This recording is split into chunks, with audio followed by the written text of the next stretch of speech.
Assalamualaikum warahmatullahi wabarakatuh. Nama saya Ralaini, semester 6 kelas A. Kali ini saya akan menterjemah ceramah berbahasa Arab secara terjemah Fauriyah. Mohon disimak ya.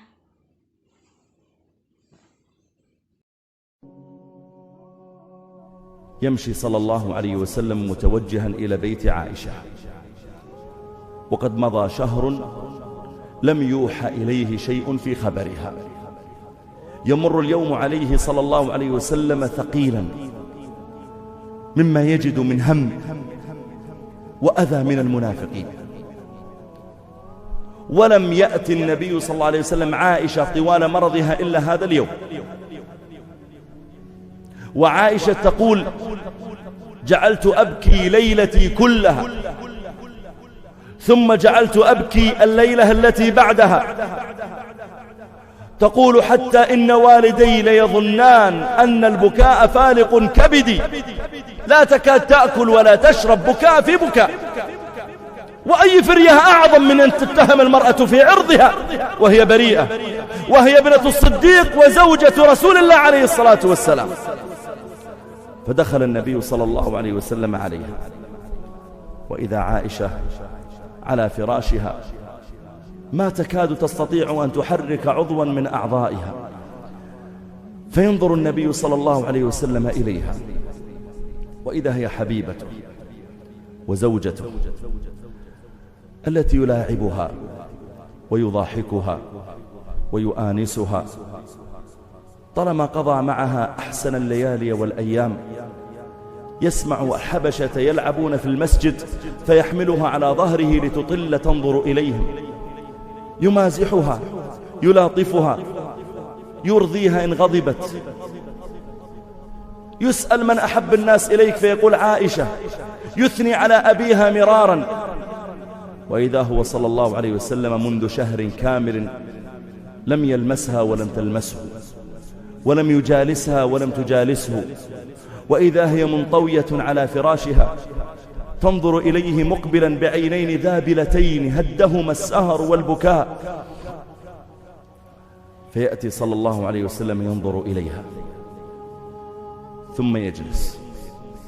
قالت عائشة: وعندي أبواي وعندي امرأة من الأنصار.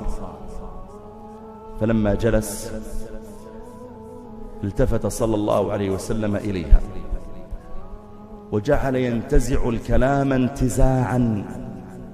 قال: يا عائشة، إن كنت ألممت بذنب فاستغفر الله وتوبي إليه، فإن العبد إذا أذنب وتاب تاب الله عليه. وإن كنت بريئة. Bagian pertama, Rasulullah SAW berjalan menuju rumah Aisyah. Telah lewat 1 bulan dan belum turun wahyu yang menjelaskan kasusnya. Sungguh berat Rasulullah melewati hari-harinya, sebab kegalauan dan rasa sakit fitnah yang disebarkan oleh orang-orang munafik. Rasulullah belum pernah datang ke rumah Aisyah selama ia sakit kecuali hari ini. Aisyah berkata, "Aku menangis semalam, suntuk, dan malam-malam berikutnya." Ia berkata, "Sampai bapak ibuku mengira bahwa tangisanku akan menghancurkanku." Ia tidak mau makan dan minum, ia hanya menangis dan menangis. Apakah ada dusta yang lebih besar daripada dusta menuduh kehormatan wanita? Padahal ia tidak bersalah. Padahal dia adalah putri Abu Bakar As-Siddiq dan istri Rasulullah SAW. Rasulullah SAW masuk kamarnya, sementara Aisyah terbaring lemas di atas ranjang, hampir-hampir tak mau menggerakkan tubuhnya. Rasulullah SAW memandangnya. Ternyata ia adalah wanita tercinta. Istrinya sering bercandai, menggoda dan memanjakannya. Sebelumnya beliau melewati hari-hari bersamanya penuh dengan kebahagiaan. Suatu hari beliau mendengar budak Habasyah bermain di masjid. Beliau menggendongnya agar bisa lama melihatnya. Beliau menggodanya, membanya, dan berusaha menyenangkan jika dia marah. Beliau ditanya, siapakah orang yang paling engkau cintai? Aisyah, jawabnya. Beliau selalu memuji bapaknya. Kemudian tiba-tiba 1 bulan penuh beliau dan Aisyah tidak saling menyentuh, tidak saling duduk bersanding. Ternyata dia sakit terbaring di atas ranjangnya. Ia melihat Rasulullah dengan matanya yang lembab karena tangisan dan kurang tidur. Lalu Rasulullah SAW menghampirinya dan duduk. Aisyah berkata, saat itu ada bapak dan ibuku dan seorang wanita dan Ansor. Beliau duduk lalu menoleh ke Aisyah. Kemudian beliau mengeluarkan kalimat yang telah lama terpendam dalam dada. Wahai Aisyah, jika kamu berbuat dosa, bertaubatlah kepada Allah. Karena jika seorang hamba berdosa lalu bertaubat, Allah akan menerima taubatnya. Namun jika kamu tidak bersalah, maka Allah Ta'ala akan membebaskan dari tuduhan orang-orang yang munafik. تعالى وسكت ما قال إلا هذه الكلمات. تقول عائشة فلما قال ذلك جف دمعي حتى ما أحس منه قطرة من هول الكلام. يعني هل ممكن أنت عندك احتمال يا رسول الله أن تكون فعلت فأنت تعطيها الاحتمالين؟ يعني هل أنت ممكن تكون مصدق ما قاله الناس؟ قالت فجف دمعي حتى ما أحس منه قطرة. ونظرت إلى أبي قلت أجب عني رسول الله صلى الله عليه وسلم. وإذا أبو بكر يبكي قال والله ما أدري بما أجيب رسول الله صلى الله عليه وسلم. فالتفت إلى أمي قلت أجيبي عني رسول الله صلى الله عليه وسلم. قالت والله ما أدري ماذا أجيب رسول الله صلى الله، ما أدري ماذا أقول، ماذا أجيب رسول الله صلى الله عليه وسلم. سكتت عائشة وهي فتاة صغيرة ثم قالت والله إني لأعلم أنكم سمعتم هذه المقالة فتمكنت من قلوبكم، ولئن قلت لكم إني بريئة والله يعلم أني بريئة ما صدقتموني، وإن قلت لكم إني فعلت والله يعلم أني لم أفعل لتصدقني. لكني والله لا أجد لي ولكم مثلا إلا كما قال، وأرادت أن تقول يعقوب فلصغر سنها نسيت اسمه، قالت إلا كما قال أبو يوسف فصبر جميل والله المستعان على ما تصفون. تقول ثم تلففت بلحافي وانفجرت أبكي.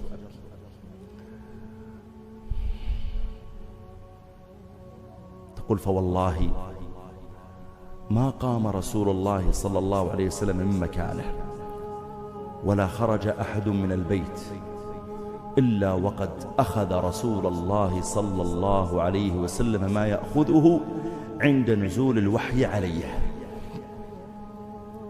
واشتد ذلك عليه.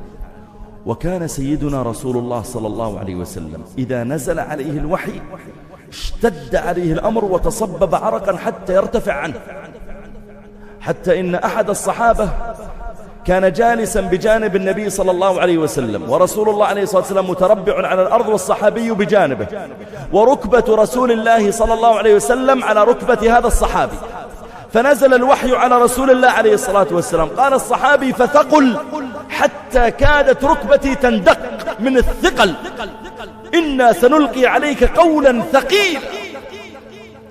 تقول فأخذه ما كان يأخذه، عرفت أنه يوحى إليه، ثم سري عنه، فالتفت إلى عائشة قال أبشري يا عائشة فقد برأك الله تعالى.